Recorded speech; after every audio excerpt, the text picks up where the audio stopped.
Everybody, my name is Sarah, Pearls of Wisdom and Food with keto under total carbs of 20. That's how I do it each day. Other people do it different ways. It's finding whatever your groove is, just like Stella getting her groove back. And so this is how we approach our own individual snowflake keto program. We don't necessarily follow to the T what somebody else does, because it might not be what works for us. Some people have no fruits or vegetables in their diet. Some people have limited veggies in their diets and maybe some berries in season. It is now December. Berries aren't in season. So then there's others of us that have a lot more protein than fat. That seems to work. Other people have more fat than protein. There's just a lot of conflicting info out there.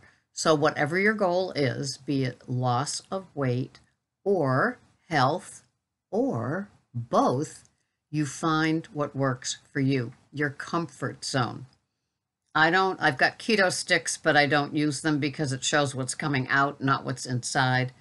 And because my carbs are very, very, very low total and only from veggies, then I guess the assumption is that ketosis is working just fine. Thank you very much.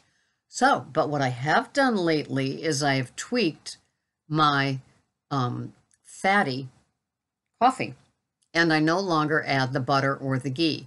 It is just 25 grams of heavy whipping cream. And I bought some Trader Joe heavy whipping cream to try. So when this Organic Valley pint is done, sound like a drunk, don't I? Is done, then I will have the Trader Joe's and just compare. The last time I had it, it didn't seem as heavy as something like the Organic Valley, but we'll see. And so I knocked off the butter and I knocked off the ghee in my added coffees. And so it's feeling good. It doesn't hurt. And I admit that my alternative sugars, which right now is Xyla, X-Y-L-A, that comes from North American hardwood trees, is working for me. So I added a little sweet back in and took out the butter. And to me, it's just a better bad choice. So I'm not sure when this airs, but I do know that today is Sunday, and today is the Big Green Egg Day. And so I wanted to show you what my macros are for the day. I'm having a porterhouse steak, and so these are my calories for the day. It says calories are 1,140. Protein is the devil, 6.6. Carbs are 11.1. Ooh, all these similar digits. And the fat, which works for me, is 93.3. So I'm trying to keep my fats around 90 grams just to see how it works versus when I was having more fats.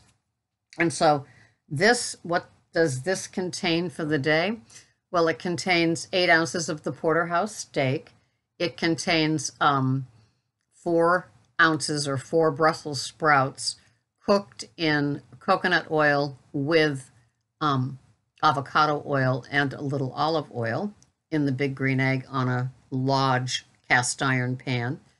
It contains 2 ounces of cauliflower, organic cauliflower that I chop up in it. So it's not big pieces of the florets, it's just tinier ones. So it's like a couple of chunky more than the cauliflower crumbles. And I'm liking that better because I've got the organic cauli, and it's not, so it doesn't have the GMOs. And I got it at Trader Joe's, much, much, much cheaper than any of the stores, even when they have it on sale.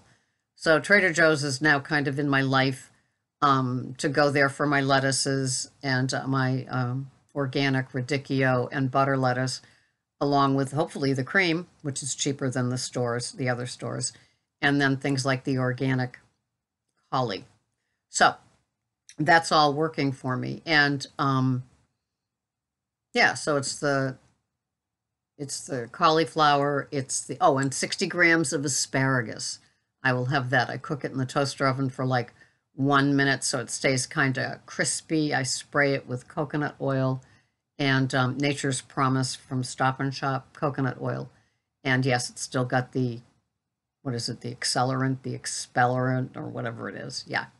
So, so that's my little tweaking, and I like to tweak because it helps me see what can work, and knocking out the fat part, besides the heavy whipping cream, hasn't hurt.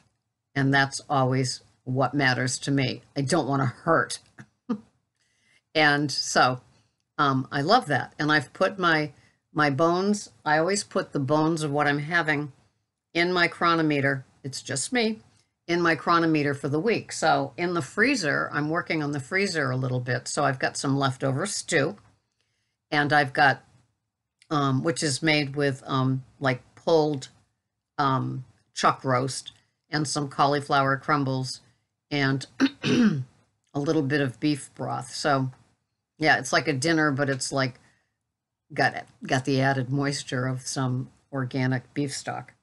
And then the next day are barbecue ribs, and I got a ham, so there'll be some of that.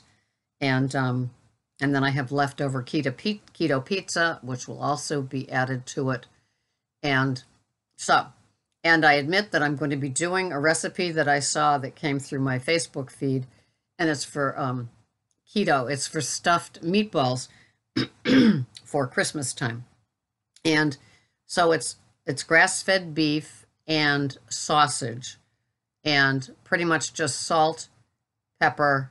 I think they put oregano in it, and some ground Parmesan wisps that I've never bought. So I guess that's the thing that holds it together. And so I will be, and then you put a little hunk. They use the mozzarella stick things, and I will just be doing some Cabot pepper jack cheese, little hunks in the center. And then I will kind of slow cook it in my cast iron stove, and that will be the meatballs. And then I've already secured the sweet Italian sausage as I assemble all of that. And then I have that carby layered thing. My kids come Christmas Eve day, and so we do that, and then I work again at midnight, which is okay. You know, somebody's got to be awake to see Santa doing all the drop-offs, right? So that pleases me. I'm just happy about the tweak of the fat, and that it doesn't hurt, because, you know, over the years I've tweaked my bulletproof coffees, my fatty coffees, my butter coffees, all the different things for it. And so I'm happy because I save, I don't know, 20 grams of fat. And so we'll just see, trying to keep the fat and the protein in the same kind of neighborhood, although the protein ends up, what was that? Oh, it was 666. And it works for me. That's all I can say. How are you doing with your temptations? The last time I was around things that made me feel like I could get slippery was my son's wedding a few weeks ago. And I had the keto pizza at 1 p.m, and the bride had asked that I come and join her and her cousins and sister and mother in, you know, doing that, I guess, traditional kind of getting ready for the wedding.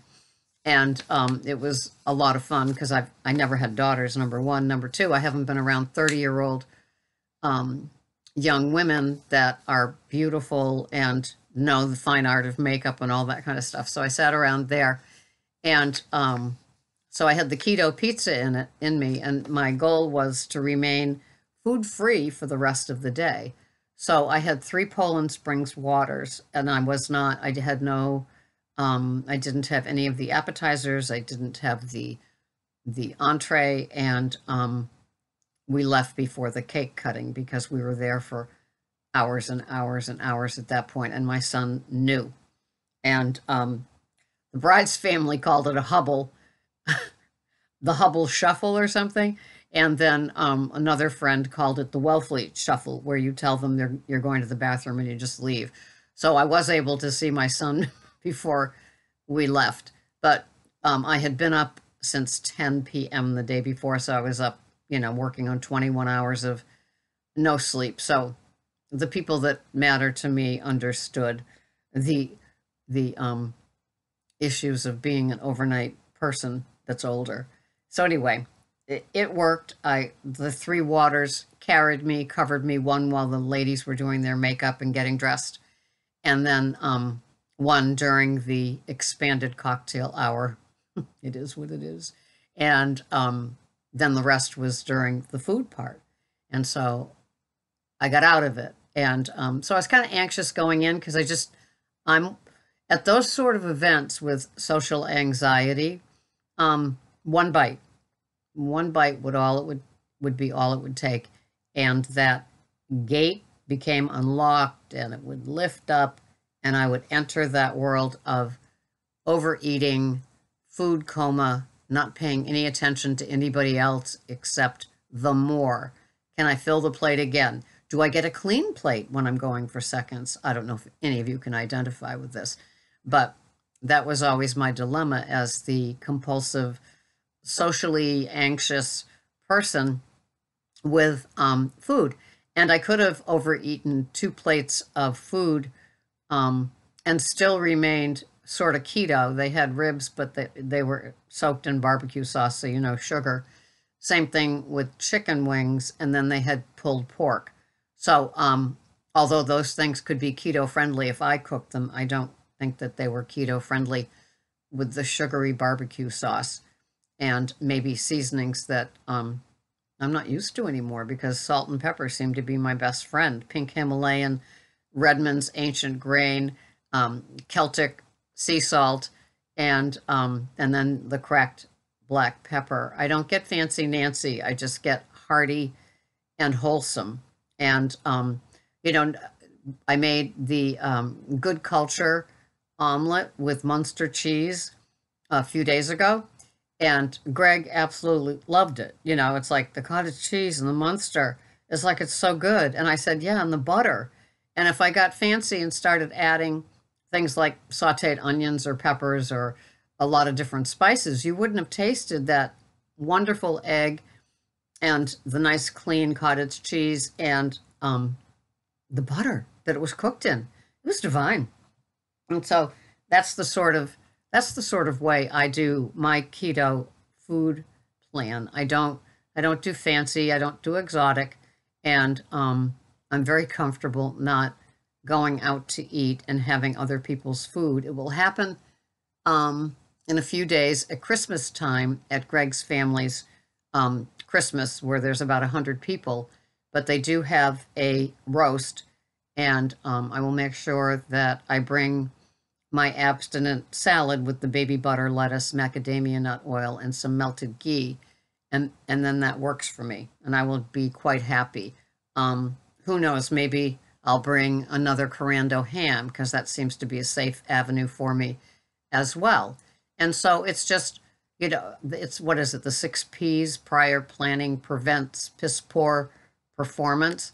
And, being the Girl Scout about how I treat my keto food program, yes, I might have a little lunch kit thing with heavy whipping cream, a little bit of xyla, the macadamia, and the ghee, and just to be safe, maybe even bringing my own mineral water versus Poland Springs, something like that. It's just taking care of myself. And I don't know if any of you do that. Do any of you attend social functions and kind of CYA, cover your acids, with foods that work for you, foods that are, your body is used to? I think at my age, at 68, with my body just kind of used to my own foods, I think if I went to somebody else's house and partook in like their salad dressings and their type of lettuces and their, way of cooking, even just meats to be keto, that I still might have a digestive reaction, plus eating later in the day. So by me having my keto pizza at 1 yesterday, It was absolutely wonderful. So then when I went there, I had, I knew I was full. I'd had my one meal of the day, OMAD, which was the keto pizza, and I was perfectly content. And the only food part that I would have wanted was the overeating social anxiety bite, which would have led into all the stuff that I just explained what I would do. And yes, I would have gotten a second clean plate because, cover up the tracks, right? So this has been Sarah, Pearls of Wisdom and Food with keto. And as you saw today, even with those 3 samplings of veggies, my carbs total are 11.1. It keeps me happy. I like it accompanying my meat. I did try the almost carnivore food plan, and it didn't quite work out the way that I thought it would, but that's okay, because getting to what works for you is your individual journey. And I see it all the time with my clients. They tweak, they try, that gets X, they add this, then sometimes they get constipated, other times it creates more hunger. Sometimes they go from 1 meal a day, they try it, but then they go to 2, it doesn't work. Some people find that the 2 a day doesn't work, they go to 3. It's whatever works for you. And, the goal isn't perfection by any means. It is to feel content, perhaps lose weight, perhaps improve your lab work and your health and meds that you might take and aches and pains and all that kind of good stuff. So that's what we work on here. And we treat our times with sanity. And because of my emotional overeating, I have to treat the emotional part of the overeating as well as the macros. And that's what I work on. The bad habits, the good habits, and the real ugly habits that I hope are left over there forever.